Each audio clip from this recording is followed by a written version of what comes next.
Lee, we just had the press conference. What did you make of the welcome you got? Small signal of what's to await you on May 19? To be honest, I thought it was great. I love the hostility. Some of my best performances in the ring have been away. I went to Liverpool and knocked out Stephen Smith in front of a hostile Liverpool crowd. Went to Belfast and put on one of my best boxing displays against Martin Lindsay. And at both times they were jeering me on the way to the ring, spitting, calling me all sorts. But on the way out, they're boxing cities. They give me a standing ovation. Do you think the Leeds fans will give you a standing ovation now if you win? No, they won't. Well, I'd like to think so. If I put on a nice display of boxing, then they appreciate that, and maybe they will. Josh has suggested it sort of dawned on you what's facing you now, and you was a bit uneasy here today. What do you say to that? I don't know what he's looking at. I'm fine. I'm perfect. A couple of guys shouting and making sheep noises ain't going to faze me. Take a lot more than that. Do you think Josh rolls himself up with the stuff he's saying, and come fight night, he might struggle to handle that? I think so. He's saying that he's doing a lot of talking. That's not my style. I'd like to just do it in the ring. So he's doing a lot of talking. He's getting his fans riled up, and they're expecting him to deliver on the night. So what do you think awaits you on the night if you've been spat at and everything thrown at you before? I'll just box even better. And I'll prove every fan they're wrong. Some people say you might not fight 3 minutes a round, and Josh is the sort of fella who will force you to fight the full round. What do you say to that? All you got to do is see me in the gym. I'm flat out. All I do is work. So I don't know what they're talking about.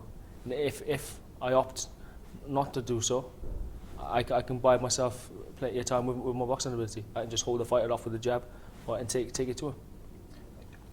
Josh, as you were going along and moving up the boxing ladder, Josh seemed to come along, pick up your titles you'd won. Are you surprised he's got this far?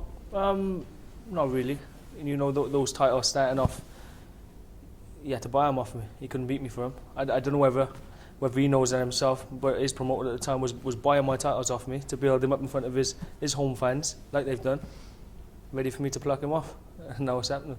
What do you mean, buying your titles? What was he doing then? They've been giving me money for my titles, paying me to vacate them in order to build him up.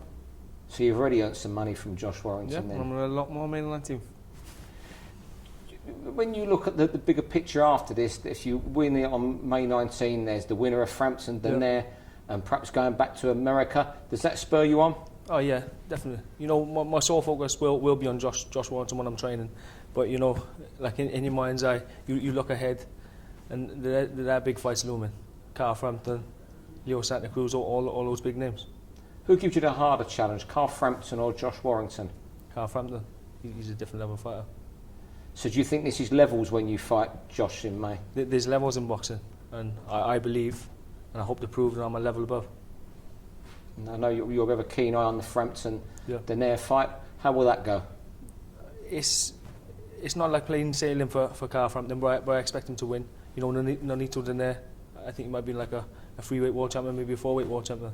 He's a very, very big puncher at the lower weights, and that's the last thing to go from a fighter. He's slightly past his best, but in no terms he's over the hill. So I expect a great fight, but I'd have to back Carl Frampton. Finally, how long before we see you at your very best? I don't know. I'm so waiting myself. Some days in the gym, I'm training, I'm inspiring. I just feel like untouchable. But then I'm yet to bring that to the ring. When I do, I believe I can be anybody like that. Josh Warrington find you untouchable? I hope so. I'm going to try my best to make it as difficult as possible. Hit and not get hit.